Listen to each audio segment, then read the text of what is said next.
Salam two everyone. ଆଜିର ପ୍ରସଙ୍ଗ ହେଉଛି a fruitless life is a useless life, bearing fruitful is a rewarding. ଏକ ଫଳହୀନ ଜୀବନ ଏକ ଅଦରକାରୀ ଜୀବନ, ଫଳପ୍ରଦ ହେବା ଏକ ପୁରସ୍କାରଦାୟକ ଜୀବନ ଅଟେ। ପ୍ରଭୁଙ୍କର ପ୍ରିୟ ଲୋକମାନେ, ଏକ ଫଳହୀନ ଜୀବନର ଉଦ୍ଦେଶ୍ୟ ନଥାଏ। ଏହା ଅନୁତ୍ପାଦନଶୀଳ ଏବଂ ଆତ୍ମକୈନ୍ଦ୍ରିକ। କିନ୍ତୁ ଫଳପ୍ରଦ ଜୀବନ ଏକ ସକାରାତ୍ମକ ପରିବର୍ତ୍ତନ ଆଣିଥାଏ। ବିଶ୍ୱାସରେ ସ୍ଥାୟୀ ଧାର୍ମିକର ଫଳ ସେ ଉତ୍ପାଦନ କରିଥାଏ। ଏକ ଉତ୍ପାଦନଶୀଳ ଜୀବନ ସେ ତା ସହିତ କେବଳ ନିଜ ପାଇଁ ବଞ୍ଚିବା ନୁହେଁ, ବରଂ ସମୃଦ୍ଧିକୁ ଆଣିବା, ଏହି ସମସ୍ତ ଉପରେ ସେ ଆଗକୁ ବଢ଼ିଥାଏ। ଲୁକ 3:9 ଏପରି ଲେଖାଯାଏ, ଆଉ ଏବେ ସୁଦ୍ଧା ଗଛଗୁଡ଼ାକ ମୂଳରେ କୁରାଢ଼ୀ ଲାଗିଅଛି।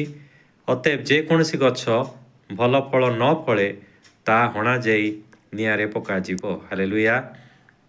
ଗଛମାନେ କିଏ? ଖ୍ରୀଷ୍ଟରେ ପ୍ରିୟ ପ୍ରଭୁଙ୍କ ଲୋକମାନେ। ମନୁଷ୍ୟକୁ ତା ବୁଝାଇଥାଏ। ଆଉ ମନୁଷ୍ୟର ଜୀବନ ଯାତ୍ରାରେ, ମନୁଷ୍ୟର କାର୍ଯ୍ୟରେ ଆଜି ଆମମାନେ ଚିନ୍ତା କରିବା, ଆଜି ଆମମାନେ କିପରି ଭାବରେ କାର୍ଯ୍ୟ କରୁଛୁ, ଆମମାନଙ୍କ ଜୀବନରେ କ'ଣ ଆମମାନେ ଫଳକୁ ଉତ୍ପନ୍ନ କରିପାରୁଛୁ କି? ଯଦି ଆମମାନଙ୍କର ଜୀବନରେ ସେଇ ଫଳ ନାହିଁ, ତେବେ ଆମମାନଙ୍କର ଗଛରେ ସେ କୁରାଢ଼ୀ ଲାଗିଅଛି। ଆଉ ଲେଖାଯାଇଛି, ଯେକୌଣସି ଗଛ ଭଲ ଫଳ ନ ଫଳେ ତାହା ହଣାଯାଇ ନିଆଁରେ ପକାଯିବ। ଯୋହନ 15ରେ ପ୍ରଭୁ ଯୀଶୁ ଏକ ସୁନ୍ଦର ବିଷୟ ସେଟା ଲେଖାଯାଇଛି। ଆଉ ସେଠାରେ କୁହନ୍ତି, ମୁଁ ପ୍ରକୃତ ଦ୍ରାକ୍ଷାଲତା। ପ୍ରଭୁ ଯୀଶୁ ସ୍ୱୟଂ କହୁଛନ୍ତି, ମୁଁ ପ୍ରକୃତ ଦ୍ରାକ୍ଷାଲତା, ପୁଣି ମୋର ପିତା କୃଷକ। ମୋ ଠାରେ ଥିବା ଯେକୌଣସି ଶାଖା ଫଳ ନ ଫଳେ ତାହା ସେ କାଟି ପକାନ୍ତି, ଆଉ ଯେକୌଣସି ଶାଖା ଫଳ ଫଳେ ଅଧିକ ଫଳ ନିମନ୍ତେ ସେ ତାହା ପରିଷ୍କାର କରନ୍ତି। ହାଲେଲୁୟା। ତେଣୁ ପ୍ରଭୁ ଯୀଶୁ ସ୍ୱୟଂ ହେଉଛନ୍ତି ପ୍ରକୃତ ଦ୍ରାକ୍ଷାଲତା, ଆଉ ପିତା ହେଉଛନ୍ତି କୃଷକ। ଆଉ ଯେକୌଣସି ଶାଖା ଫଳ ନ ଫଳିବ ସେ କ'ଣ କରନ୍ତି? କାଟି ପକାନ୍ତି। ଆଉ ଅଧିକ ଫଳ ଫଳିବା ନିମନ୍ତେ ସେ କ'ଣ କରନ୍ତି? ପରିଷ୍କାର ମଧ୍ୟ କରନ୍ତି। ଯୋହନ 15:5 ଏପରି ଲେଖାଯାଏ, ମୁଁ ଦ୍ରାକ୍ଷାଲତା, ତୁମେମାନେ ଶାଖା। ଯେ ମୋ ଠାରେ ରୁହେ ଓ ମୁଁ ଯାହାଠାରେ ରହେ ସେ ପ୍ରଚୁର ଫଳ ଫଳେ। ହାଲେଲୁୟା। ଆମେ ଯେତେବେଳେ ପ୍ରଭୁ ଯୀଶୁଙ୍କ ସହିତ ସଂଲଗ୍ନ ଜୀବନ କାଟିବୁ, ତାଙ୍କର ବାକ୍ୟର ବାଧ୍ୟ ହେବୁ, ତାଙ୍କର ଆଜ୍ଞାକାରୀ ହେବୁ, ଆଉ ତାଙ୍କର ମାର୍ଗରେ ଚାଲିବୁ, ନିଶ୍ଚୟ ଆମମାନଙ୍କ ଜୀବନରେ ଆମେ ସେ ପ୍ରଚୁର ଫଳକୁ ପ୍ରାପ୍ତ ହେବୁ।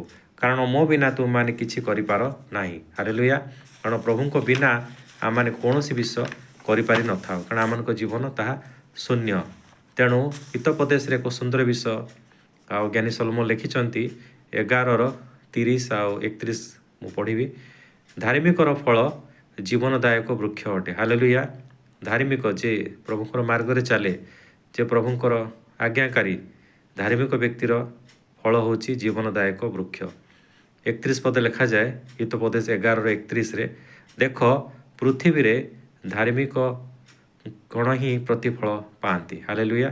ପୃଥିବୀରେ ଧାର୍ମିକ ଗଣ ହିଁ ପ୍ରତିଫଳ ପ୍ରାପ୍ତ ହେବେ ବା ସେମାନେ ପାଆନ୍ତି। ତେଣୁ ଯେଉଁମାନେ ଧାର୍ମିକତାର ଜୀବନ କାଟନ୍ତି ସେମାନଙ୍କ ଜୀବନରେ ସେଇ ଫଳକୁ ସେମାନେ ପ୍ରାପ୍ତ ହେବେ। କଲୋସ୍ୟ 1:10 ଲେଖାଯାଏ, ସମସ୍ତ ସତ୍କର୍ମରେ ଫଳବାନ ହୁଅ। ହାଲେଲୁୟା। ତେଣୁ ପ୍ରଭୁ ଆମମାନଙ୍କଠାରୁ ଆଜି ଏ ନୂତନ ବର୍ଷରେ ଫଳକୁ ଆଶା କରୁଅଛନ୍ତି। ତେଣୁ ଆଜି ଆମେ କ'ଣ ସେଇ ଫଳକୁ ଫଳିପାରିବା? ତେଣୁ ଗୀତ ସଂହିତା 1ରେ ଏପରି ଲେଖାଯାଏ ଏକ ସୁନ୍ଦର ବିଷୟ, ତାହା ଆମେ ପ୍ରତ୍ୟେକ ଜାଣୁ। ଆଉ ଏପରି ଏଠା ଲେଖାଯାଏ କି 1:3ରେ, ଯେଉଁ ବୃକ୍ଷ ଜଳସ୍ରୋତ ନିକଟ ରୋପିତ, ଯେ ସ୍ୱ ସମୟରେ ଫଳ ଉତ୍ପନ୍ନ କରେ, ଯାହାର ପତ୍ର ହିଁ ମଳିନ ହୁଅ ନାହିଁ, ଏପରି ବୃକ୍ଷ ସଦୃଶ ସେ ହେବ। ପୁଣି ସେ ଯାହା କରେ ତାହା ସଫଳ ହେବ।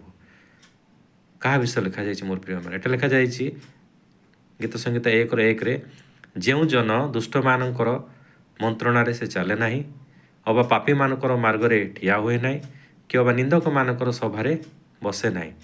ତେଣୁ ଏପରି ବ୍ୟକ୍ତି ସେ କ'ଣ ହେବ? ସେ ଜଳସ୍ରୋତ ନିକଟରେ ରୋପିତ ହେବ, ଆଉ ସେ ସ୍ୱ ସମୟରେ ସେ କ'ଣ କରିବ? ଫଳକୁ ଉତ୍ପନ୍ନ କରିବ, ଯାହାର ପତ୍ର ମଳିନ ହେବ ନାହିଁ, ଆଉ ସେ ଯାହା କରିବ ସେ ସଫଳତାକୁ ପାଇବ। ପ୍ରଭୁଙ୍କର ପ୍ରିୟ ଲୋକମାନେ, ଆଜି ପ୍ରଭୁ ଆମମାନଙ୍କୁ ଆଶୀର୍ବାଦ କରନ୍ତୁ, ଯେପରି ଏ ବର୍ଷ ଆମମାନେ ଆଉ ଏକ ଫଳମାନ ଜୀବନ ଅର୍ଥାତ୍ ଆମମାନଙ୍କ ଜୀବନରେ ସେ ପ୍ରଭୁ ସେ ଧାର୍ମିକତାର ଫଳକୁ ଆଶା କରନ୍ତି। ଆମେ ପ୍ରତ୍ୟେକ ଜାଣୁ ଗାଲାତିୟ 3:22-23 ଆଉ ଆତ୍ମାଙ୍କର ଫଳ ବିଷୟରେ ସେଇ ଫଳ ମଧ୍ୟ ପ୍ରଭୁ ଆମଠାରୁ ଆଜି ଆଶା କରନ୍ତି। ତେଣୁ ଆଜି ଆମମାନେ ଏ ବର୍ଷ ଅଧିକ ପ୍ରଭୁଙ୍କ ନିମନ୍ତେ ଫଳ ଫଳିବା, କାରଣ ପ୍ରତ୍ୟେକ ଗଛର ମୂଳରେ କୁରାଢ଼ୀ ଲଗାଯାଇଅଛି। ତେଣୁ ଯେକୌଣସି ଗଛ ଫଳ ନ ଫଳିବ ତାକୁ ହଣାଯିବ। ତେଣୁ ମୁଁ ଆଉ ଆପଣ ମୋର ପ୍ରିୟ ପ୍ରଭୁଙ୍କ ଲୋକମାନେ ଉତ୍ତମତାରେ ରହି ପ୍ରଭୁଙ୍କର ଫଳରେ ଫଳବାନ ହେଇ ଆଉ ଯେପରି ଆମେ ଆଗକୁ ବଢ଼ିପାରିବୁ, କାରଣ ଧାର୍ମିକର ଫଳରେ ଆଉ ଯେତେବେଳେ ସେ ଫଳବାନ ହୁଏ ପ୍ରଭୁ ତା ପାଇଁ ପୁରସ୍କାର ରଖିଅଛନ୍ତି। ଆଉ ଆମେ ପ୍ରତ୍ୟେକ ଦେଖିଲୁ କି ଧାର୍ମିକତାର ଫଳରେ କ'ଣ ଅଛି, ସେ ରିୱାର୍ଡ଼ ଅଛି।